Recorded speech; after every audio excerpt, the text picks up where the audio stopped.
एक सेकेंड दोस्तों, ऐसे ही साथ में जुटे रहिए। सबसे पहले आपका स्वागत है हमारे इस शिक्षा राइज बैच में भाई गुनी सर। एक सेकेंड हमारे साथ जुड़े रहिए, हम जल्द ही आपको कनेक्ट करते हैं। एक सेकेंड दोस्तों। यस,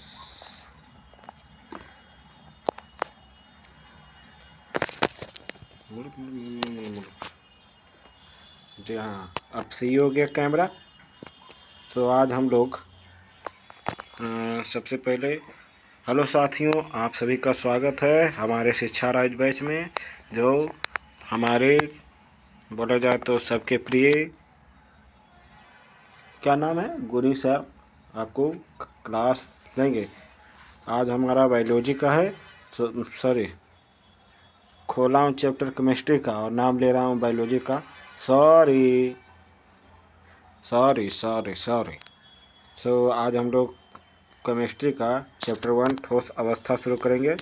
इससे भी बिहार बोर्ड में भर भर के सवाल आते हैं, भर भर के। सो स्टार्ट करने से पहले क्यों ना थोड़ा आप लोग 30 सेकेंड तक मेडिटेशन कर लें, ताकि ध्यान से बंधे रहिए। और आप 30 सेकेंड तक कीजिए, मैं 15 सेकेंड में लौटता हूँ। सो ज़रूर जुड़े रहिए हमारे साथ, भागना नहीं है, किसी को जाना नहीं है। और सबसे पहली बात, हमारे साथ जुड़े रहिए, हम टॉपर आपके साथ ही बनेंगे। बोल ही जाए, सॉरी बच्चों। सभी लोग हमारे साथ ही जुड़े रहिए, मैं जल्द ही आ रहा हूँ।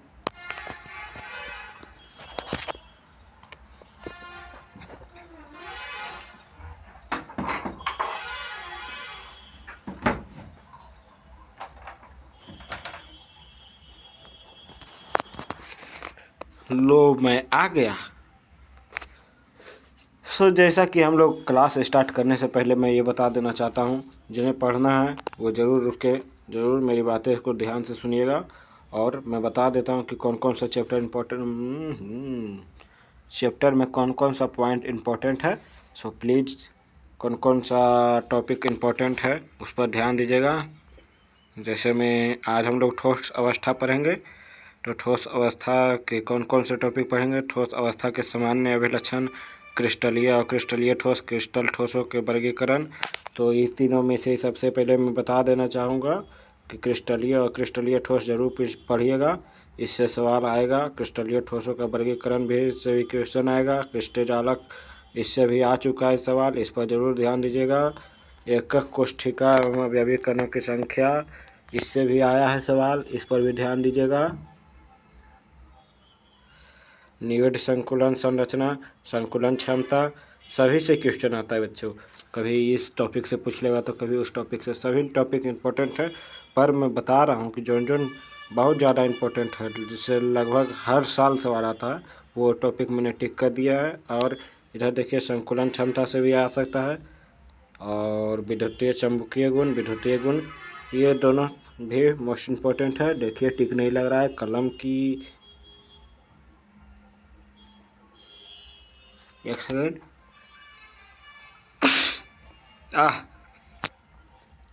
फिर ठोस में अपूर्णताएं, एकक कोष्ठिका बीमा एवं संबंधी गणनाएं, ये सब भी जानेंगे हम लोग। संकुलन क्षमता से भी आता है सवाल, और निविड संकुलन संरचना लगभग सभी से आता है। सो चलिए बिना समय गवाए हम लोग आगे बढ़ते हैं।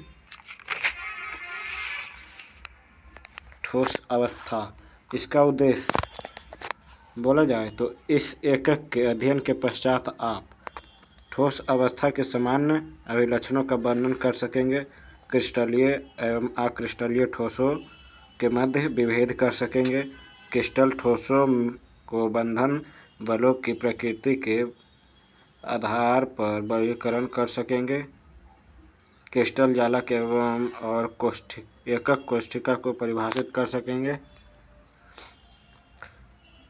कणों के निविड संकुलन की व्याख्या कर सकेंगे। विभिन्न प्रकार की रिक्तियों और निविड संकुलित संरचनाओं का वर्णन कर सकेंगे। विभिन्न प्रकार की घनीय एकक कोष्ठिकाएं की संकुलन क्षमता की परिकलन कर सकेंगे। पदार्थ के घनत्व और उसकी एकक कोष्ठिका के गुणों में सहसंबंध स्थापित कर सकेंगे। ठोसों की अपूर्णताएं और उनके गुणों को अपूर्णताओं के प्रभावों का वर्णन कर सकेंगे।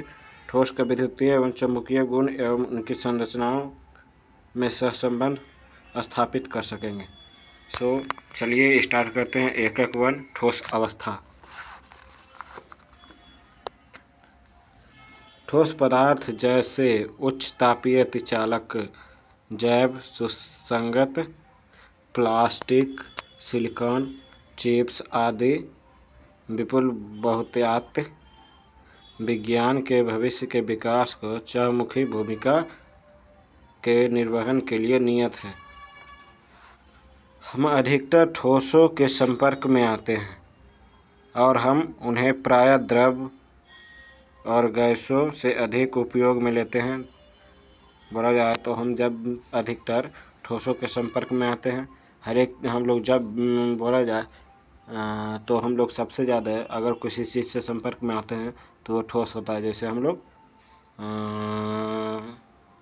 और हम उन्हें प्रायः द्रवों और गैसों से अधिक उपयोग में लेते हैं। यस, ये बात भी बिल्कुल सही है। जैसे हम लोग अभी बैठे हैं, चलिए हम टेबल पर बैठे हैं, ठीक, और आप लोग भी टेबल पर बैठे होंगे तो वो भी ठोस है। ईंटे का आप लोग घर में हैं, घर भी ईंटे का बना है, ईंटा भी ठोस है। हर एक चीज़ बोला जाए तो अधिकतर चीज़ हम लोग अगल बगल जितना भी चीज़ देखते हैं अधिकतर चीज़ ठोस ही है। हाँ, हो सकता है जल आप भी देखते होंगे, गैस हम लोग नहीं देख पाते। आप देखते होंगे तो देखिए, हम नहीं देख पाते हैं दोस्त। छोड़िए मजाक की बातें, आगे छोड़ते हैं। विभिन्न अनुप्रयोगों के लिए हम व्यापक रूप से विभिन्न गुणों वाले ठोसों को आवश्यकता होती है। यह गुण अवयवी कणों के प्रकृति एवं उनके मध्य प्रचलित बंधन बलों पर निर्भर करते हैं। अतः ठोसों की संरचना अध्ययन महत्वपूर्ण है। इस संरचना का अध्ययन महत्वपूर्ण है। संरचना के गुणों के मध्य सहसंबंध अवांछनीय गुणों वाले नए ठोस पदार्थ जैसे उच्च तापीय अतिचालक चुंबकीय पदार्थ पैकेज के लिए जैव निम्नीकरणीय बहुलक शैल रोपण में प्रयुक्त जैव सुन्नय ठोस आदि की खोज में सहायक है। हम अपने पूर्व अध्ययन से जानते हैं कि द्रव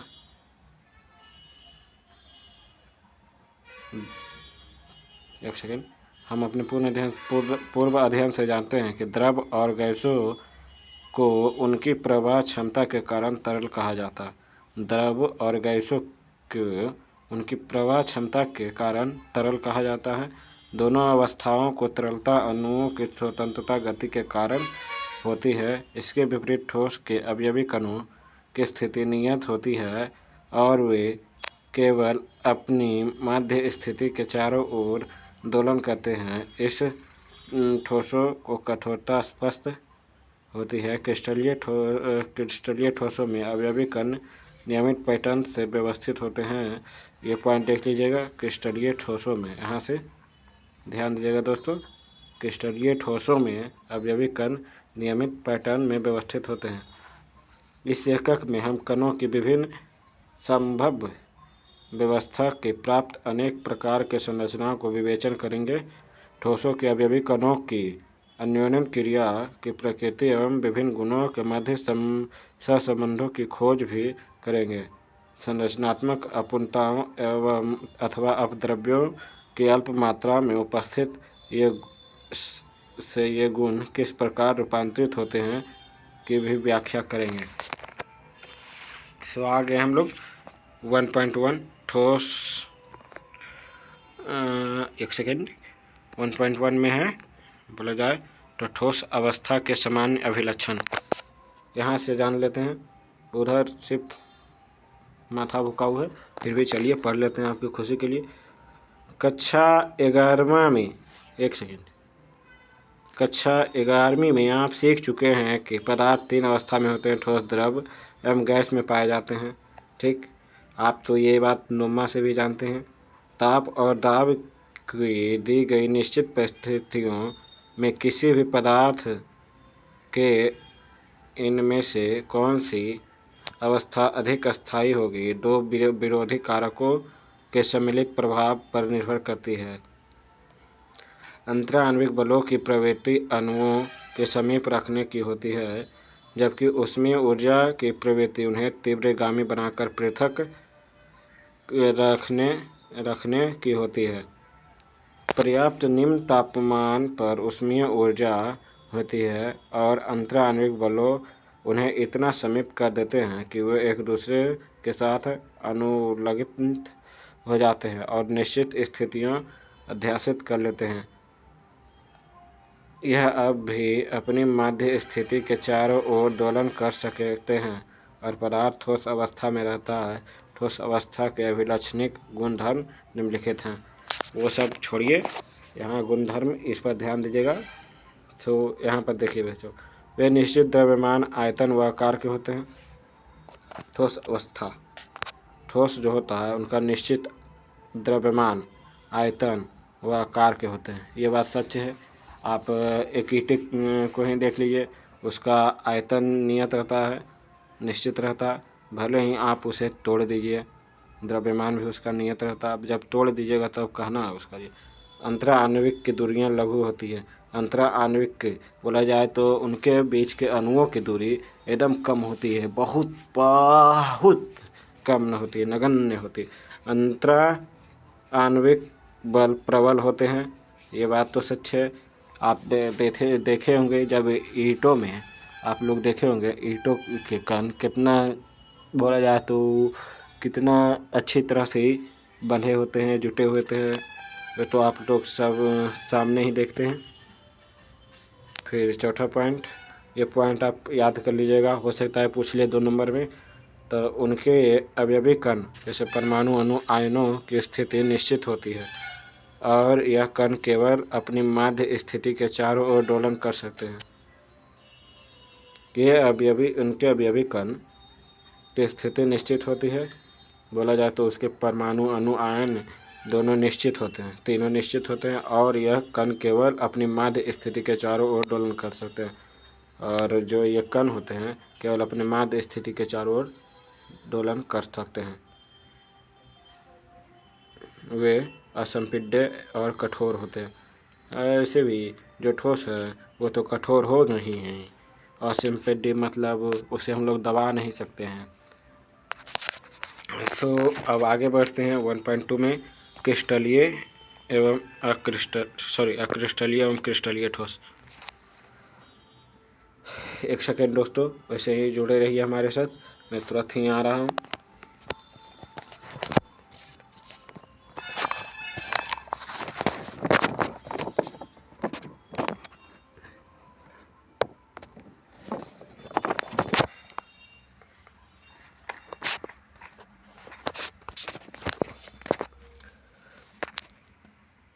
ठोस को उनके अवयवी कणों की व्यवस्था में उपस्थित क्रम की प्रकृति के आधार पर क्रिस्टलीय एवं अक्रिस्टलीय में वर्गीकृत किया जाता है। बोला जाए तो ठोस को उनके अवयवी कणों की व्यवस्था की उपस्थिति क्रम में, बोला जाए तो ठोस के अवयवी कणों की व्यवस्था के अनुसार उन्हें क्रिस्टलीय एवं अक्रिस्टलीय में वर्गीकृत किया जा सकता है। क्रिस्टलीय ठोस साधारणतः लघु क्रिस्टलीय में अत्यधिक संख्या से बना होता है। बोला जाए तो क्रिस्टलीय ठोस साधारणतः, ये बात भी ध्यान दीजिएगा बच्चों, क्रिस्टलीय ठोस साधारणतः क्रिस्टलीय की अत्यधिक, कहाँ गया जी, क्रिस्टलीय की अत्यधिक संख्या से बना होता है एवं प्रत्येक निश्चित अभिलाक्षणिक ज्यामितीय आकार होती है। ये बात भी ध्यान रखिएगा। क्रिस्टलों के अवयवी कण, परमाणु, अणु, आयन का क्रम सुव्यवस्थित होता है। ये बात मैंने पहले ही बता दिया था कि क्रिस्टलों के जो अवयवी कण होते हैं वो लोग सुव्यवस्थित होते हैं, अच्छी तरह से व्यवस्थित होते हैं।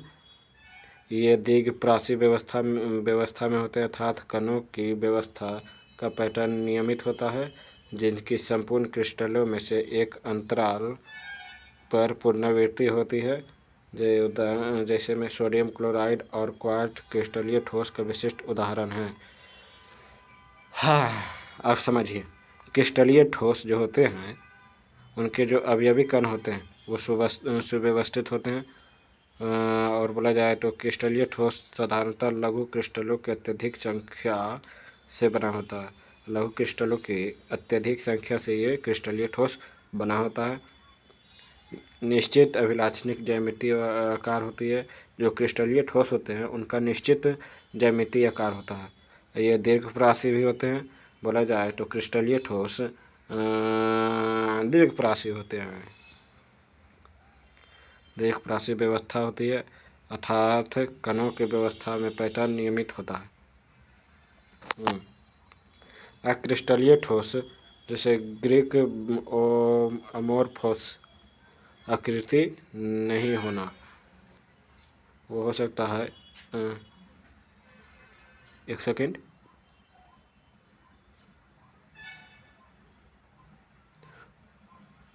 हो सकता है साथियों आपसे पूछ ले कि अमोर्फोस का मतलब क्या होता है। तो इसका मतलब होता है आकृति नहीं होना। असमाकृत के कणों से बने होते हैं। इन ठोसों में अवयवी कण, परमाणु, अणु अथवा आयन व्यवस्था केवल लघुप्रासी व्यवस्था होती है। ऐसी व्यवस्था में नियमित व आवृत्ति पुनरावृत्त पैटर्न केवल अल्प दूरियों तक देखा जाता है। ऐसे भाग बिखरे होते हैं। इनके बीच व्यवस्था कम अनियमित होते हैं। क्वार्ट्ज और क्वार्ट्ज ग्लास की संरचनाएं क्रमशः 1.1 का और खा में दर्शाई गई है। आप लोग देख सकते हैं।